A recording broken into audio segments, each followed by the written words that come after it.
or let me say, whenever I talk about trauma in my context, it's usually spoken about, people from impoverished households or communities. But what I learned from you is you come from a pretty well-off home. I won't say rich, but you come from a well-off home and you had a decent family upbringing, So I wonder how that stigma, or can I call it, I guess, false narrative around poverty and trauma, whereas in your experience, it wasn't nothing to do with poverty, but it was more like childhood traumas, right?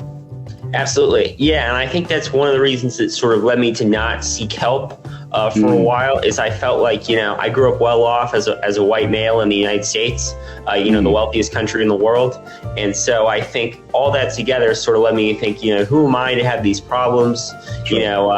Traumas for people in, war-torn countries around the world, or people that didn't have parents, or people that grew up in poverty, and none of that really applied to me. So I felt like, who am I to complain? And any sort of victim mindset I had, I sort of pushed down to the bottom of my psyche and just kind of tried to tough it out and be stoic and things like that.